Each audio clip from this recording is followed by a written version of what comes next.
مساء الفل على الكل. الحقيقة أنا بعتذر لكم جدا على الحلقة اللي اتأخرت دي، وده مش بسبب المونتاج لا، ولا حتى بسبب الشنيور بتاع الجيران. أيوه زي ما أنت قلت في عقل بالك كده دلوقتي، بسبب الكهرباء اللي بقت بتقطع ممكن ساعة وزيادة كمان. ومش بعيد يا معلم تكون بتشوف الحلقة دي والنور قاطع عليك ومش طايق نفسك ولا طايق هدومك ولا طايق تسمعني أنا شخصيا، وبقيت خلاص مسيستم حياتك على ميعاد قطع الكهرباء كل يوم. بس المشكلة بقى لما اللي بيشد سكينة الكهرباء يغدر بيك ويتأخر، ساعتها بتسأل نفسك هي راحت عليه نومة ولا ايه؟ طب يا ترى الموضوع ده هينتهي قريب ولا لما القيامة تقوم ولا ايه برضو؟ المهم يا كبير، ما تيجي اقولك الحدوتة اللي محدش بقى فاهم دي بجد ولا هزار. بقولك ايه، من غير تفكير ومن غير حوار جنى هتولعها نار.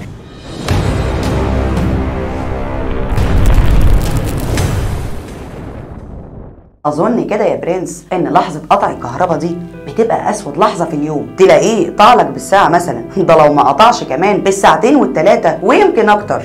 على فكره بقى النور لما بيتقطع هنا بيقعد 4 ايام. وما اقولكش بقى على السواد اللي بجد، بالذات لما بيقطع في الجو القمر اللي احنا بقينا كلنا عايشينه دلوقتي، واللي بقى حاطط على الكبير والصغير. وسواء كنت في بيتك او كنت في الشارع، فدرجه الحراره بقت موريانا الويل. يا راجل يا مؤمن، دي اوقات كانت بتعدي ال 45 درجه. انا بناشد اخواتنا الخلايجه من موقعي هذا، يعني بالذمه ما كنتوش عارفين تصدروا لنا حاجه ببلاش غير الجو الخليجي ده؟ طب فين الوحده العربيه؟ ما تجربوا تحدفوا على اخواتكم اي حاجه تانية، يعني كاشات، ريالات، كبسات، اي حاجه فيها ات يا معلم.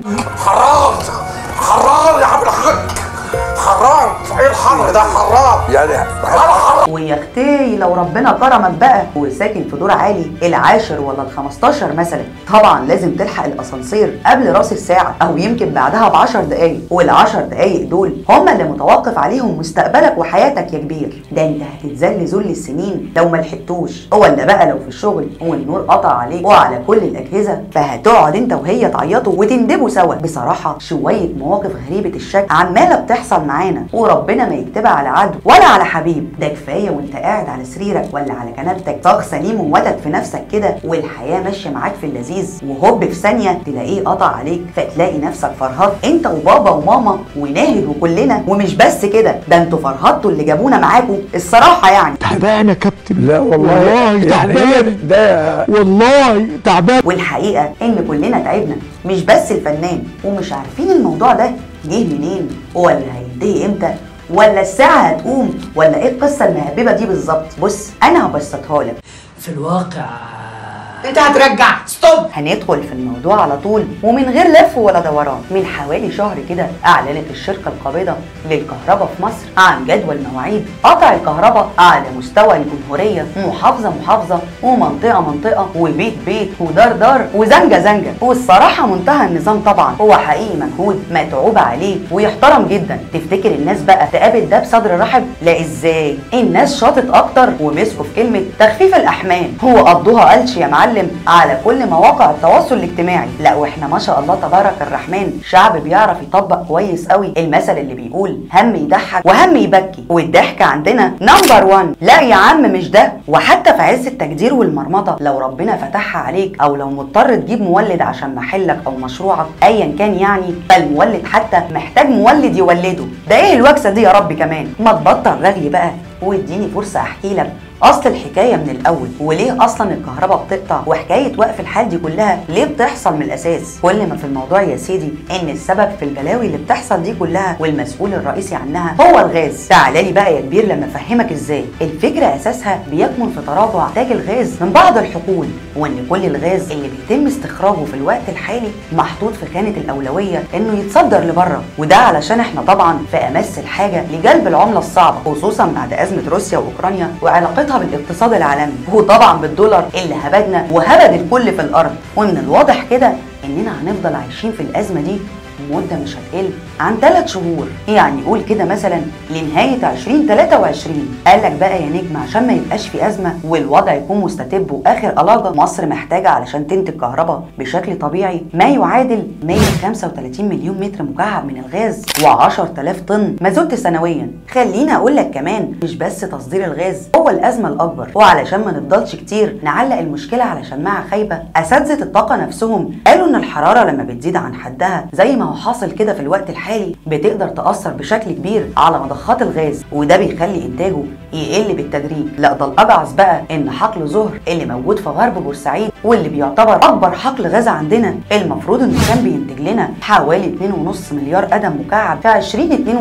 2022، ومع الاسف ان الانتاج ده مع حلول 2023 ووصل ل 2.3 مليار قدم مكعب يوميا. وطبعا كعادتنا كمصريين بعد اي حاجه بتحصل في بلدنا بننقسم فريقين، نص مؤيد وعلى قلبه الحاجه زي العسل، ونص تاني معارض وما بيعجبوش العجب. بقول لك ايه، انا عايزاك تشوف وتسمع معايا كده الجانب المعارض بيقول ايه. ما اصل انا مش هتجلط لوحدي. بص بقى يا معلم، ده بيقول لك ايه، نفسي مسؤول يطلع يقول احنا قلنا قطع الكهرباء هينتهي نص سبتمبر، كان قصدنا انه هيبقى ساعتين، علشان حقيقي احنا في مسرحيه فعلا. لا هو واضح كده يا جماعه ان مجدي عنده مشاكل مع حروف الجر. هو انت بتقول ايه يا ابني علشان انا مش فاهمه منك اي حاجه. بص ده كمان بيقول لك ايه، لا بس جامد ده، وزاره الكهرباء عامله عروض اليومين دول على قطع الكهرباء، بقت ساعه وعليها ساعه هديه. ايه ياض الجمدان ده، ايه ياض العظمه دي، هات لنا يا ابني اللي بعد. بص هنا بقى يا كابتني، ترى بتقول لك ايه، كل دي ناس سافرت وناس تانية هتموت وتسافر، مش هتلاقوا في اي بلد النظام اللي هنا قطع الكهرباء والميه بمواعيد، حاجه ولا في الاحلام. طب بقول لك ايه يا ساره، ما تجربي تسافري انت وتريحينا وتريحي اللي جابونا من كلامك اللي لا هيودي ولا هيجيب. وهو على يدك يا اختي، اديكي شايفه البلد محتاجه تخفيف احمال. خد عندك ده كمان بيقول ايه، قال لك الشعب استحمل قطع الكهرباء وصبر يا فندم، اصرف لهم مكافاه ساعتين قطع بدل ساعه. طب ما انت بتفهم اهو يا احمد، الله اكبر عليك. انا بقول كفايه بقى لحد كده، وتعالى اكمل لك الموضوع. وزي ما انت عارف كده يا سيدي العارفين، اول اللي بيتكلم مين بالظبط كده، هو الاعلام. هو في غيره تلفزيون بقى على مواقع اخباريه، ده حتى عمرو اديب حبيب الملايين وحبيبي انا شخصيا طلع يسال على السبب الحقيقي اللي ورا ازمه قطع الكهرباء، وهل فعلا قطع الكهرباء المستمر ده بسبب درجه الحراره زي ما اتقال على لسان رئيس الوزراء الدكتور مصطفى مدبولي قبل كده في بيان. طب ما لو لسه مستمر، طب ما هي درجه الحراره انخفضت في الايام الاخيره، طب ليه بقى الازمه ما بتنتهيش او حتى بتقل؟ لا احنا كنا ادب شديد الفتره اللي فاتت، انه الساعه كذا بيتقطع ساعه كذا، انا تمام فهمنا وتأقلمنا. انما دلوقتي ابتدينا ايه، الميعاد عدى والعدد الساعات زادت ويقولون، وهنا بقى ايه، دي اشاعات اشاعات اشاعات.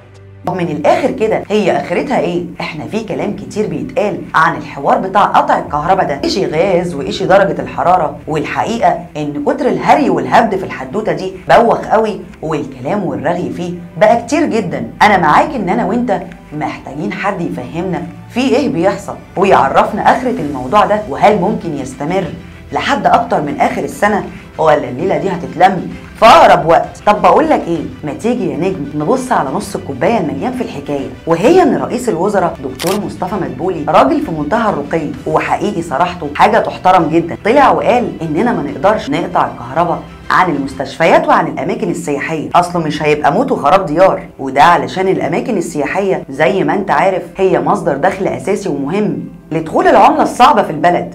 وطبعا انت مش محتاج اقول لك ان احنا في الوقت ده في امس الحاجه للدولار، ربنا ينفخ في صورتك يا بيركس وتخلصنا بقى. ومش بس كده، كمان الراجل مدرك كويس جدا ان الازمه ما خلصتش، هو الناس ما بطلتش تشتكي، يعني ما عملش نفسه مش واخد باله وفضل ساكت، لا ده طلع وقال ان الازمه هتفضل موجوده طول ما درجه الحراره معديه ال 35. بس الحل عشان اللي احنا فيه ده يخلص اننا نستورد مازوت بمبلغ قيمته تتراوح ما بين ال 250 ل 300 مليون دولار ينطح دولار. وكمان قال انك هتفضل مستمر على الاجراءات اللي تم اعلانها في شهر يوليو لحد ما الازمه دي تعدي وكل حاجه هترجع لطبيعتها بشكل تلقائي. وبصراحه كده الراجل عداه مليون عيب وازح. انا مش فاهمه ليه بتوع التلفزيون عمالين يهللوا ويهروا، يعني هو المفروض ايه تاني ممكن يتقال ويتشرح اكتر من كده؟ والحقيقه ان انا شايفه ان الدوله بتعمل اللي عليها على قد ما تقدر، ولا يكلف الله نفسا الا وسعها يا سيدي. الدوله بصراحه